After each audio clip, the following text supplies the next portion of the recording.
The Galactic Council had laughed at humanity's first diplomat. Ambassador Chen stood before the assembled species, the chittering Vexenar with their razor mandibles, the towering Kryn whose very presence radiated dominance, the ethereal luminary who existed half in this dimension and half in another. She had presented humanity's proposal for peaceful coexistence, for shared resources, for mutual protection. The laughter had echoed through the crystalline chamber for what felt like hours. Mercy? High Executor Thrawn of the Kryn had rumbled, his four eyes gleaming with contempt. You speak of mercy in a galaxy where only strength matters? Your species offers compassion to those who would devour you. This is not wisdom, this is weakness. The other species had nodded their agreement, their various forms of communication all conveying the same message.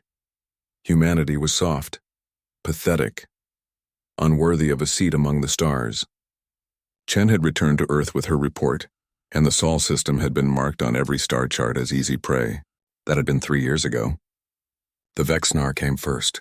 They descended upon the outer colonies like a plague, their swarm ships blotting out the stars. They had studied humanity's history.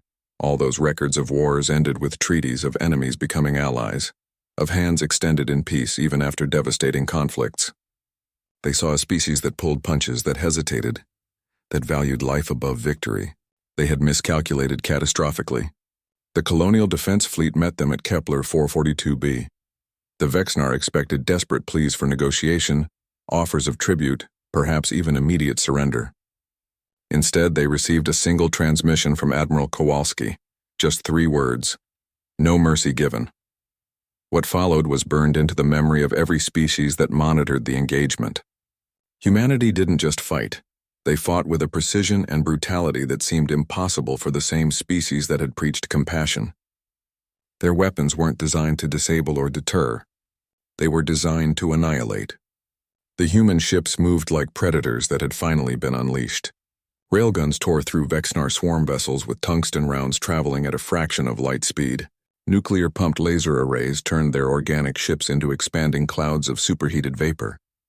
And when the Vexenar tried to board human vessels, they discovered why humanity's soldiers trained in 1,000 different combat scenarios. Humans didn't just know how to kill. They had spent 10,000 years perfecting it, then spent the last few centuries restraining themselves. The Vexenar retreat lasted 48 hours. Of the 3,000 ships that attacked Kepler 442b, 17 escaped. The Galactic Council convened an emergency session. Ambassador Chen stood before them once more, her expression neutral.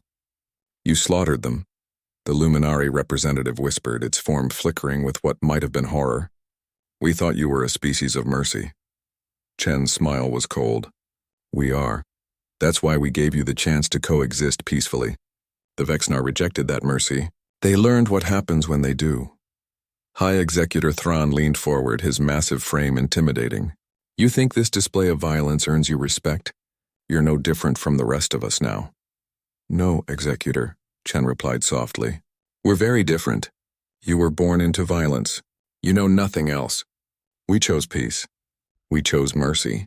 We chose to be better than our nature.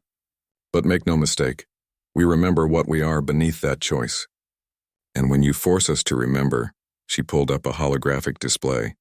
Battle footage from Kepler 442b played in grotesque detail. The council members watched in silence as human marines moved through Vexenar boarding parties, with a fluidity that spoke of countless generations of warfare. They watched as human ships executed maneuvers that pushed their crews to the edge of consciousness, all to position their weapons for maximum lethality. You mock our mercy, Chen continued. You call it weakness. But mercy is the hardest strength there is. It takes no effort to kill, that's the easy path. The path we evolved for. Restraint? Compassion. Those take willpower you can't comprehend. And here's what terrifies you. A species that can choose peace can also choose war. And when we choose war, we don't do it with the fumbling inexperience of those who only know violence. We do it with the full weight of 100,000 years of human conflict behind us. The Kryn shifted uncomfortably. The Luminari dimmed. Even the Vexenar representative attending remotely from what remained of their fleet seemed to contract in on itself. Do you know why we study our history so carefully? Chen asked. Why we preserve every record of every war crime, every atrocity, every act of inhumanity. not to celebrate them, to remember what we're capable of, to remind ourselves why we chose mercy, but also, she paused, letting the silence stretch, to remember how effective they were should we ever need them again. A human proverb appeared on the display, translated into all the council languages. Beware the fury of a patient man. We are patient, Chen said. We are merciful. We want peace.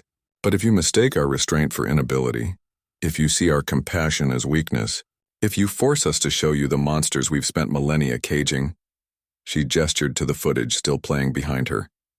Well, the Vexnar learned. We hope the rest of you are wiser.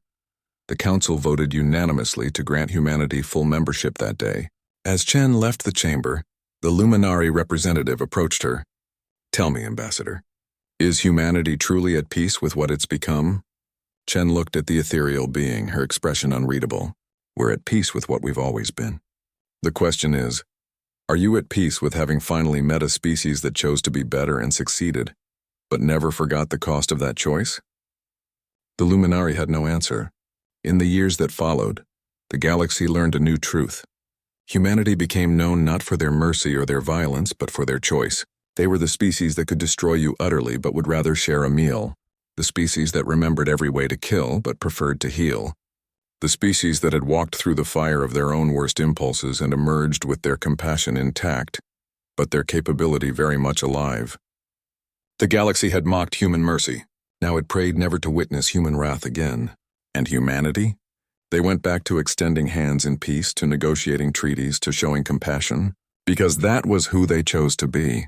But every species that met them could see it now. The careful restraint in their eyes, the controlled precision in their movements, the weight of conscious choice in every act of kindness. They had seen what humanity could do. They had seen what humanity chose not to do. And that made all the difference.